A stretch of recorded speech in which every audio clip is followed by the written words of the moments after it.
तो भारत कोकिला किसे कहा जाता भाई? लता मंगेशकर को, इंदिरा गांधी को, सरोजिनी नायडू को या पीटी उषा को?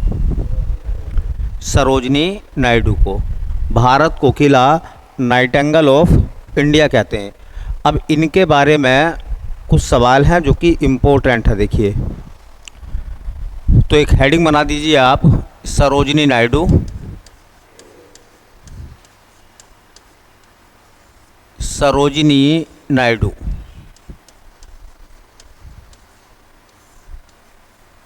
और दो चार बातें जो क्वेश्चन पेपर में आती हैं वो और मत देख लीजिए। देखिए, सरोजिनी नायडू का एक तो उपनाम है, इनका उपनाम क्या है? तो भारत कोकिला,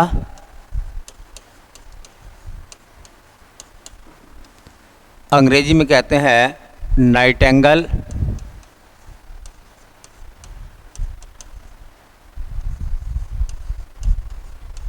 ऑफ इंडिया।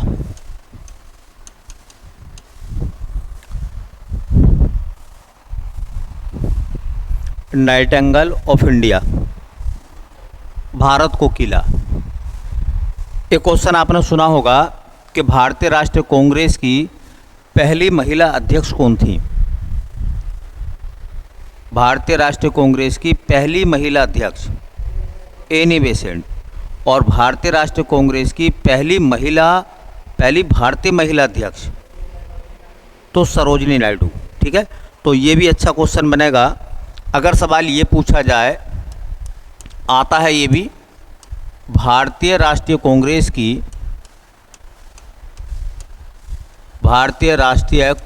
की प्रथम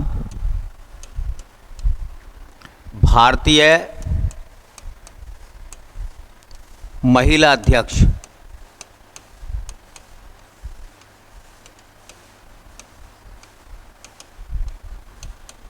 तो उनका नाम था सरोजिनी नायडू। सरोजिनी नायडू 1925 में भारतीय राष्ट्रीय कांग्रेस का कानपुर अधिवेशन हुआ था। अब ये भी सवाल तुमसे मालूम कर सकते हैं कि बताइए, सरोजिनी नायडू ने भारतीय राष्ट्रीय कांग्रेस की अध्यक्षता की थी, वो अधिवेशन कहाँ हुआ था? लखनऊ में, कानपुर में, कलकत्ता में या लाहौर में? तो कानपुर अधिवेशन था। एक और बड़ा अच्छा सवाल आता है, देखो, दांडी मार्च हुआ था 1930 में, तो दांडी मार्च करा था महात्मा गांधी ने सविनय अवज्ञा आंदोलन के दौरान। दांडी मार्च जब हुआ तो महात्मा गांधी को अरेस्ट कर लिया गया। जब महात्मा गांधी को दांडी मार्च के दौरान गिरफ्तार कर लिया गया था तो आंदोलन का नेतृत्व किसने संभाला था? उनका नाम था अब्बास तैयब जी। क्या नाम था? और जब अब्बास तैयब जी को भी अरेस्ट कर लिया गया तो आंदोलन का नेतृत्व संभाला था किसने? सरोजिनी नायडू ने। ठीक है, सरोजिनी नायडू ने। गांधी जी की गिरफ्तारी के बाद अब्बास तैयब जी, और अब्बास तैयब जी के बाद सरोजिनी नायडू। तो एक आंदोलन हुआ था, धावा बोला गया था 21 मई 1930 को। 21 मई 1930 को सरोजिनी नायडू के नेतृत्व में, सरोजिनी नायडू के नेतृत्व में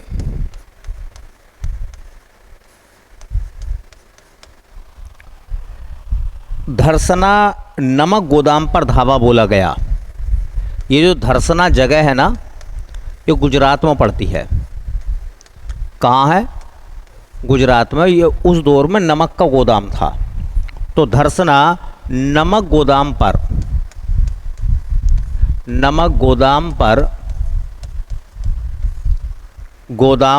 धावा बोला गया।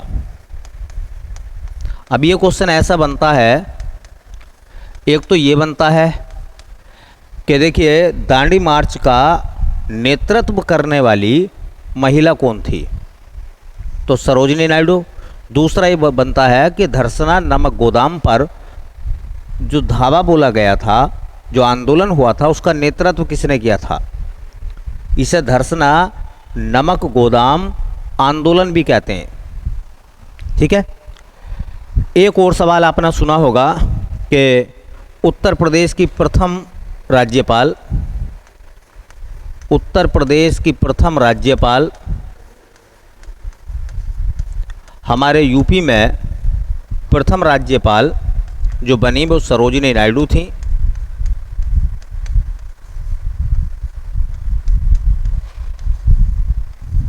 सरोजिनी नायडू थी। एक और सवाल आपने सुना भी होगा, किसी राज्य की पहली महिला राज्यपाल, किसी राज्य की पहली महिला राज्यपाल, मतलब इसे ऐसा भी कह सकते हैं कि भारत में किसी राज्य की प्रथम महिला राज्यपाल, प्रथम महिला राज्यपाल, तो उनका नाम आता बेटा सरोजिनी नायडू। सरोजिनी नायडू। देखो सरोजिनी नायडू की किताब एग्जाम में बहुत पूछी गई है, पुलिस में भी आई हैं और वैसे भी जूनियर असिस्टेंट जैसे एग्जामों में किताबें पूछी जा सकती हैं। तो इनकी जो प्रमुख पुस्तकें हैं, प्रमुख पुस्तकें सरोजिनी नायडू की कौन कौन सी किताबें हैं जो एग्ज़ाम के लिए इम्पोर्टेंट है। लेडी ऑफ द लेक, एक किताब का नाम है lady of the lake.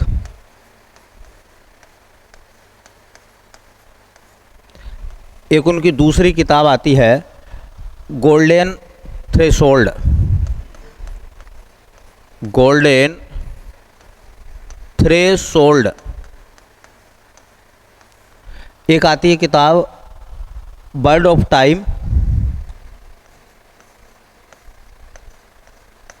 Word of time. एक किताब का नाम है ब्रोकिंग बिंग, ब्रोकिंग बिंग। तो lady of the lake, golden threshold, bird of time, broken wing जैसी किताबों को लिखा सरोजिनी नायडू ने। ये गोल्डन थ्रेशोल्ड तो कई बार आ गई, गोल्डन थ्रेशोल्ड किताब कई बार आ गई है। Lady of the lake, golden threshold, bird of time और ब्रोकिंग बिंग जैसी किताबों की रचना करी है सरोजिनी नायडू ने। उन्हें भारत कोकिला कहते हैं, नाइटिंगेल ऑफ इंडिया बोलते हैं। उत्तर प्रदेश की पहली राज्यपाल थी, भारत के किसी राज्य की पहली महिला राज्यपाल थी वो सरोजिनी नायडू। सरोजिनी नायडू ने 1930 में धरसना नमक गोदाम पर धावा बोला था, इनके नेतृत्व में बोला गया था। और भारतीय राष्ट्रीय कांग्रेस की पहली महिला अध्यक्ष जो भारत की थी उनका नाम सरोजिनी नायडू था। तो ये सब सवाल एग्जामिनर मालूम कर सकता, बहुत इंपॉर्टेंट क्वेश्चन है ये।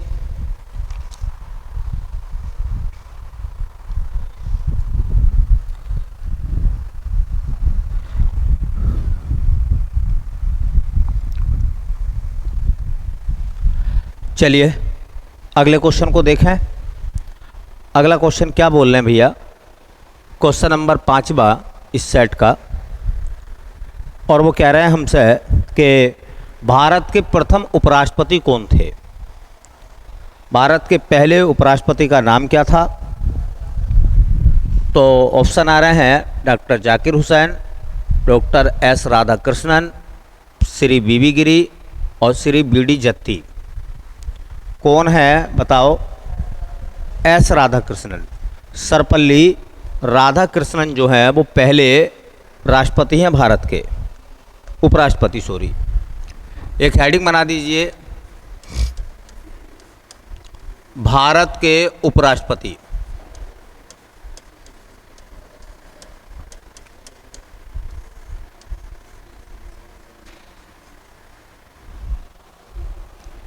भारत के उपराष्ट्रपति, और जो जुड़े हुए सवाल हैं, इम्पोर्टेंट क्वेश्चन है, वो आप देखिए।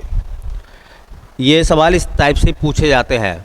भारत के उपराष्ट्रपति के पद का उल्लेख भारतीय संविधान के भाग नंबर 5 में आता है, और कौन कौन से आर्टिकल ऐसे हैं जो उपराष्ट्रपति से जुड़े हुए हैं। उपराष्ट्रपति का उल्लेख किन किन अनुच्छेदों में है, तो 63 से लेकर आर्टिकल 70 तक। अनुच्छेद 63 से अनुच्छेद 70 तक किसकी बात है भैया? उपराष्ट्रपति की। जो खास खास बातें हैं वो देख लीजिए। देखो, एक सवाल आता है अनुच्छेद 63 का। ये सवाल ऐसा पूछा जाता है कि बताइए उपराष्ट्रपति पद का उल्लेख जो है वो भारतीय संविधान के किस अनुच्छेद में है? उपराष्ट्रपति पद का उल्लेख तो 63 में, ठीक है। तो इस अनुच्छेद में क्या है? उपराष्ट्रपति पद का उल्लेख। उपराष्ट्रपति पद का उल्लेख, इसमें कहा गया है, अर्थात भारत का एक उपराष्ट्रपति होगा। भारत का एक उपराष्ट्रपति होगा।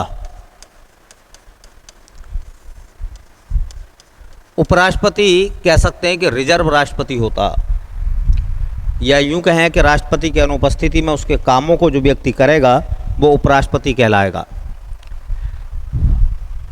अनुच्छेद 64 बहुत इंपॉर्टेंट है।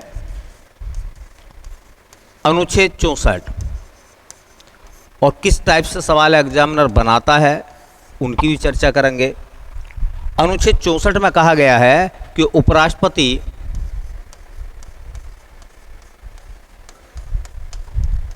राज्यसभा का पदेन सभापति, पदेन सभापति, और ये लाइन अंडरलाइन कर लेना, पदेन सभापति होता है। अब ये मतलब क्या है पदेन सभापति का? ये क्वेश्चन एग्जामिनर ने इस तरह से मालूम करा है कि बताइए वह कौन सा व्यक्ति है जो उस सभा का सदस्य तो नहीं होता लेकिन उस सभा की अध्यक्षता करता है। तो कौन सा पद है भारत में वो ऐसा, वो व्यक्ति कौन सा है? उपराष्ट्रपति। क्या उपराष्ट्रपति राज्यसभा का सदस्य होता है? उपराष्ट्रपति राज्यसभा का सदस्य नहीं होता, उसके बावजूद भी वो राज्यसभा का सभापति होता है, और ऐसे सभापति को पदेन सभापति बोलते हैं हम। क्या कहते हैं? पदेन सभापति। तो एक ही पदेन सभापति होता है, समझ लीजिए, वो कौन है? उपराष्ट्रपति। तो राज्यसभा का पदेन सभापति कौन होता है? उपराष्ट्रपति होता है। अब सवाल आता है, देखिए, अनुच्छेद 66। अनुच्छेद 66 में तमाम सारी बातें हैं। जैसे एक बात उसमें कही गई है कि उपराष्ट्रपति का निर्वाचन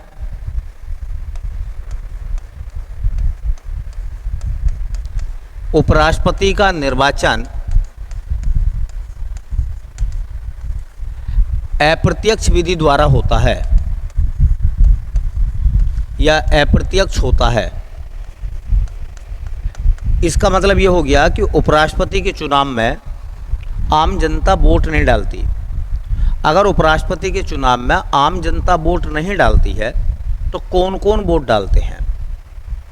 तो संसद के सभी सदस्य, लोकसभा के सदस्य और राज्यसभा के सदस्य, चाहे वो चुनाव जीत के गए हों या चाहे वो मनोनीत हो, सभी मेंबर वोट डालते हैं। तो दूसरी बात, उपराष्ट्रपति के चुनाव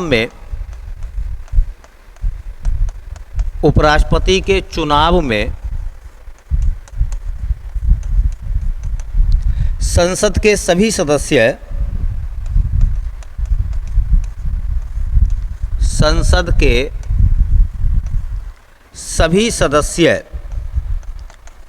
कौन कौन से सदस्य?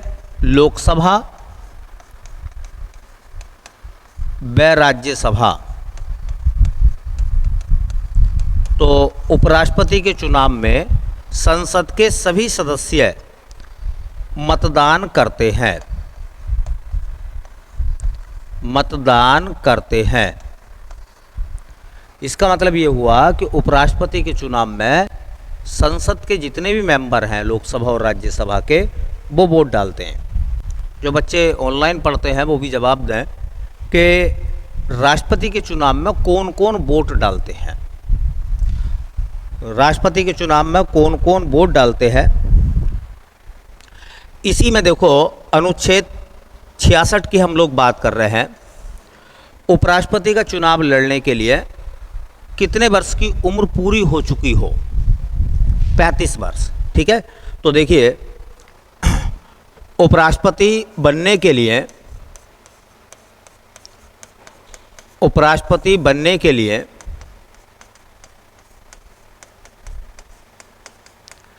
35 वर्ष की उम्र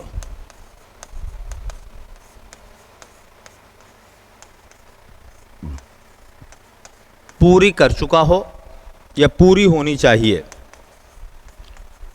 पूरी होनी चाहिए। तो देखो राष्ट्रपति के लिए 35 साल, उपराष्ट्रपति के लिए 35 साल, 2 हो गए, और राज्यपाल की उम्र भी 35 साल है। तीनों की 35 साल है। राज्यसभा का सदस्य बनने के लिए 30 साल और विधान परिषद का सदस्य बनने के लिए 30 साल। लोकसभा का सदस्य बनने के लिए और विधानसभा का सदस्य बनने के लिए 25 साल और पंचायत का मेंबर बनने के लिए, है ना, 21 साल की उम्र होनी जरूरी है, और मतदान के लिए 18 साल। एक सवाल और आता है, देखिए अनुच्छेद 67 में, इसी में अगर हम देखें तो इसकी जमानत राशि जो है, उपराष्ट्रपति का चुनाव कोई व्यक्ति लड़ेगा तो निर्वाचन आयोग के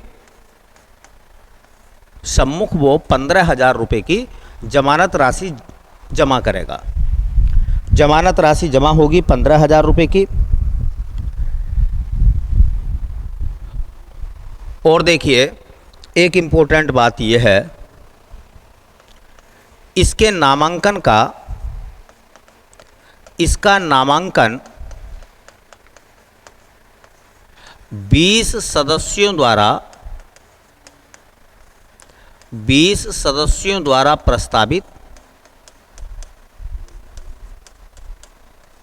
व 20 सदस्यों द्वारा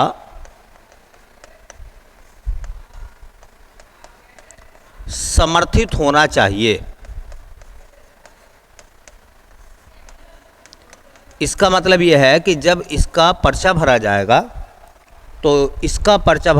तो 20 सदस्य इसके पक्ष में प्रस्ताव लेकर आएं और 20 सदस्य इसका समर्थन करें उपराष्ट्रपति के लिए। देखिए इसके बाद जो क्वेश्चन पूछा जाता है वो है आर्टिकल नंबर 67। अनुच्छेद 67 में क्या है? वैसे तो एक बात बताओ, कोई व्यक्ति उपराष्ट्रपति बनता है तो उसका कार्यकाल कितना होता है? वैसे तो कार्यकाल जो है उसका 5 वर्ष होता है। पिछले पेपर में ये क्वेश्चन पूछा गया था, क्या वो 5 साल से पहले रिजाइन कर सकता है, त्यागपत्र दे सकता है या नहीं दे सकता? तो किसको त्यागपत्र देगा बताओ? वो त्याग पत्र किसको देकर हट सकता है कभी भी? तो वो है राष्ट्रपति। राष्ट्रपति को त्याग पत्र देकर वो कार्य मुक्त हो सकता है कभी भी। अच्छा एक सवाल और बताओ, अगर उसे हटाया जाएगा तो कैसे हटाएंगे? किस प्रक्रिया के द्वारा हटाया जाएगा? हटाया जाएगा तो किस प्रक्रिया के द्वारा हटाया जाएगा? महाभियोग द्वारा। महाभियोग द्वारा उसे पद से हटाया जा सकता है, महाभियोग द्वारा। अब एक बड़ा इम्पोर्टेंट क्वेश्चन बनता है, क्या उपराष्ट्रपति के महाभियोग की शुरुआत लोकसभा कर सकती है?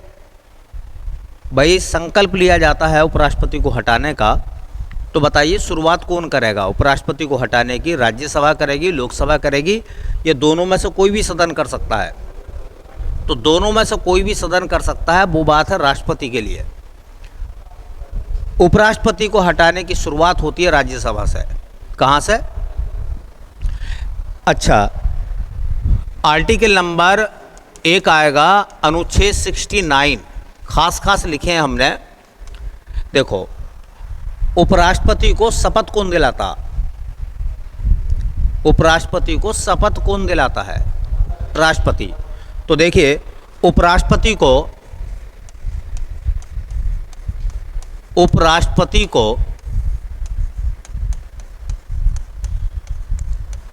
राष्ट्रपति शपथ दिलाता है।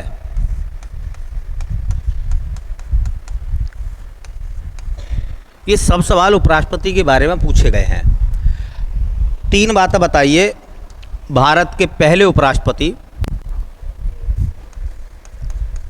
भारत के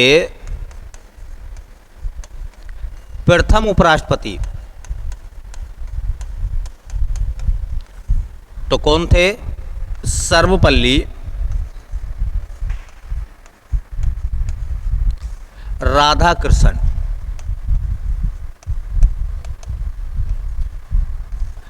अच्छा, अगर मैं सवाल ऐसे पूछूं कि भारत के प्रथम मुस्लिम उपराष्ट्रपति, भारत के प्रथम मुस्लिम उपराष्ट्रपति, तो भारत के पहले मुस्लिम उपराष्ट्रपति थे डॉक्टर जाकिर हुसैन। देखो, डॉक्टर जाकिर हुसैन के बारे में, ये भारत के पहले मुस्लिम उपराष्ट्रपति बने। डॉक्टर जाकिर हुसैन भारत के पहले मुस्लिम राष्ट्रपति बने। डॉक्टर जाकिर हुसैन भारत में भारत रत्न पाने वाले पहले मुस्लिम व्यक्ति भी थे। तो पहले मुस्लिम व्यक्ति जिनको भारत रत्न मिला, उनका नाम बताइए। तो नाम क्या आएगा? डॉक्टर जाकिर हुसैन। एक बड़ा और अच्छा इम्पोर्टेंट क्वेश्चन बननिया है भाई, ये पूछा जा सकता है कि बताइए, हाँ, भारत के वर्तमान उपराष्ट्रपति कौन है? भारत के वर्तमान उपराष्ट्रपति, तो उनका नाम क्या भैया? जगदीप धनखड़। इनका नंबर कौन सा बता सकते हैं? ये भारत में कौन से नंबर के उपराष्ट्रपति हैं? तो इनका नंबर आता है, ये 14वें उपराष्ट्रपति हैं। अच्छा, कोई बताएगा किस राज्य से आते हैं? किस राज्य के रहने वाले हैं? राजस्थान। कहाँ के रहने वाले हैं? राजस्थान के रहने वाले हैं। राजस्थान से आते हैं हमारे लोकसभा के अध्यक्ष ओम बिरला। ओम बिरला लोकसभा के अध्यक्ष है ना, वो भी राजस्थान से आते हैं। और जगदीप धनखड़ भी कहाँ से आते हैं? राजस्थान के रहने वाले हैं वो भी। उपराष्ट्रपति के संबंध में जो इम्पोर्टेंट क्वेश्चन बन सकते हैं वो मैंने सब आपको बता दिए। क्या भारत में अभी तक कोई महिला उपराष्ट्रपति बनी है? भारत की कोई ऐसी महिला जो उपराष्ट्रपति बनी हो, है कोई नाम ऐसा? अभी तक कोई महिला उपराष्ट्रपति नहीं बनी है। राष्ट्रपति जरूर बनी है 2 महिलाएं। पहली राष्ट्रपति थी प्रतिभा देवी सिंह पाटिल, और अब जो है इस समय वो द्रौपदी मुर्मू है। ठीक है, चलिए अगले क्वेश्चन की तरफ चलते हैं बेटा। उपराष्ट्रपति के सवाल कई बार पूछे हैं यूपी SSSC ने, जूनियर असिस्टेंट के पेपर में भी यहाँ से सवाल बन सकते हैं। कोई आर्टिकल पूछा जा सकता है। मैंने सब इम्पोर्टेंट चीज़ें आपको बताई हैं। ये कह रहे हैं कि भारत के राष्ट्रपति अपना त्यागपत्र किसको संबोधित करते हैं? ये सवाल पहला आ गया है, आ गया ना? मैंने सबका लिखवा दिया था कौन किसको त्यागपत्र देता है। तो बताओ, राष्ट्रपति किसे त्यागपत्र देंगे? उपराष्ट्रपति को। और उपराष्ट्रपति किसे देंगे? राष्ट्रपति को। अच्छा, प्रधानमंत्री किसको त्यागपत्र देते हैं? बोलो, राष्ट्रपति को। अच्छा, राज्यपाल किसको देगा? राष्ट्रपति को। बोलो, सुप्रीम कोर्ट का मुख्य न्यायाधीश किसको त्यागपत्र देता? राष्ट्रपति को। अच्छा, हाई कोर्ट के न्यायाधीश किसको त्यागपत्र देते हैं? हाई कोर्ट के है राज्यपाल को। मुख्यमंत्री किसको त्यागपत्र देता? तो सबकी एक लिस्ट आ गई थी ना, एक क्वेश्चन आया था तो उसमें हमने सबके त्यागपत्र पढ़ लिए थे। कौन किसको त्यागपत्र देता है वो हमने सब क्लियर कर लिए थे एक ही लिस्ट में।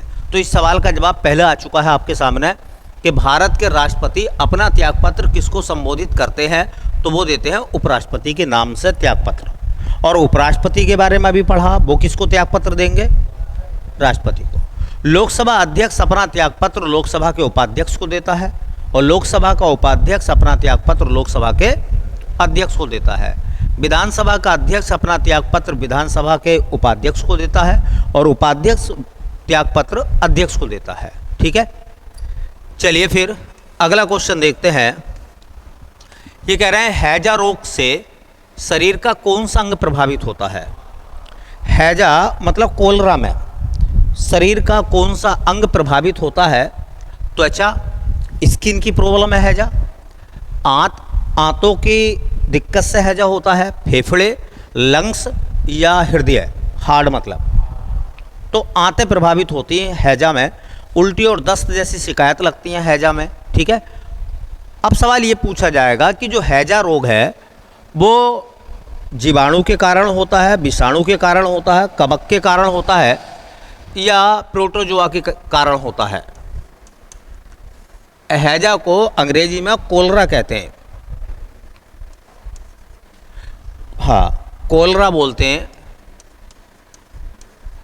अच्छा, तुमने नाम भी सुना होगा, लोग कहते हैं अरे उसको कोलरा हो गया, कालरा या कोलरा, है ना, इसी को हैजा बोलते हैं।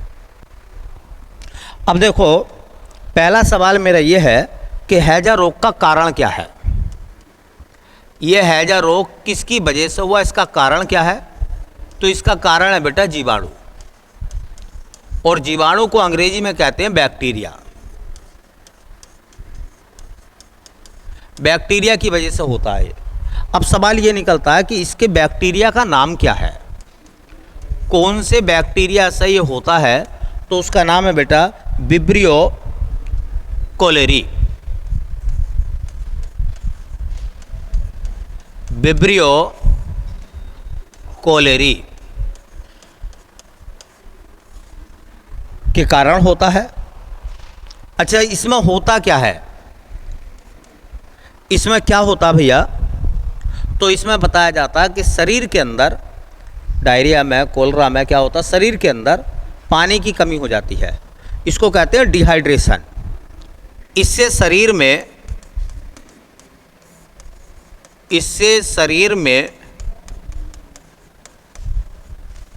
पानी की कमी को अंग्रेजी में कहते हैं डिहाइड्रेशन।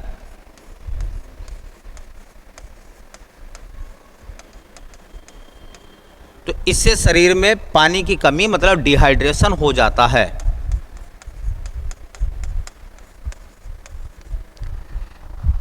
डिहाइड्रेशन को दूर जब तक नहीं किया जाएगा, कोलरा की प्रॉब्लम खत्म नहीं होगी। तो इसके लिए तुमने देखा होगा, इस डिहाइड्रेशन को कम करने के लिए क्या करते हैं? ORS का इस्तेमाल करते हैं, ओरल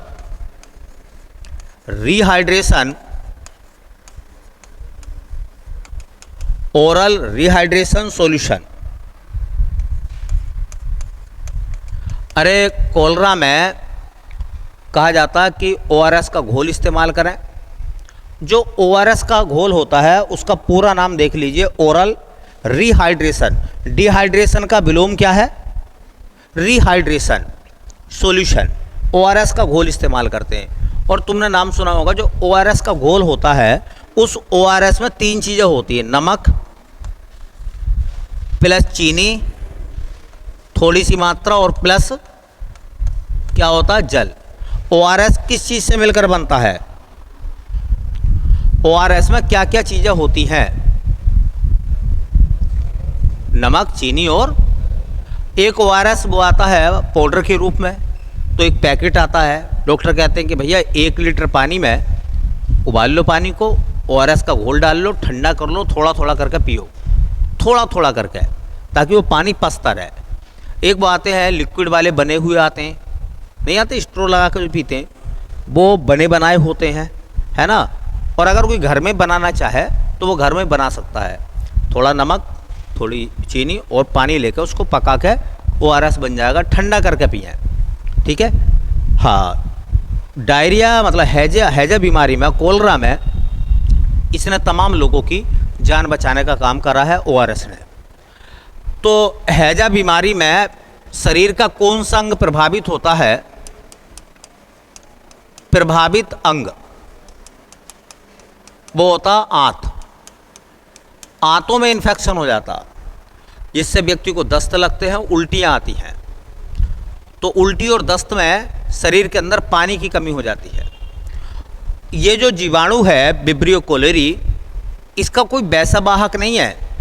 अगर हम दूषित खाना खा लेते हैं या हम दूषित पानी पी लेते हैं, गंदा पानी जिसमें ये जीवाणु हो या गंदा खाना जिसके अंदर ये जीवाणु हो, तो वो हमारी आंतों में जाकर इन्फेक्शन कर देता है और हैजा बीमारी हाँ लग जाती है। एक दौर था, तमाम लोगों की ज़िंदगी को ख़त्म करने वाली बीमारी हैजा बनी, ठीक है। विश्व हैजा दिवस कब मनाते हैं? ये भी इम्पोर्टेंट सवाल हो सकता है दिवस के रूप में। विश्व हैजा दिवस ये मनाया जाता है बेटा 23 सितंबर को। 23 सितंबर को हर साल क्या मनाते हैं? विश्व हैजा दिवस। और ये इसी वजह से मनाया जाता है ताकि लोगों को हैजा बीमारी के प्रति जागरूक बनाया जाए, ठीक है। चलिए बेटा, बाकी जो है देखते हैं फिर अगली क्लास में, ठीक है। अच्छे सवाल हैं, सब तैयार कर लो, बहुत सारी चीज़ें यहाँ से पूछी जाती हैं।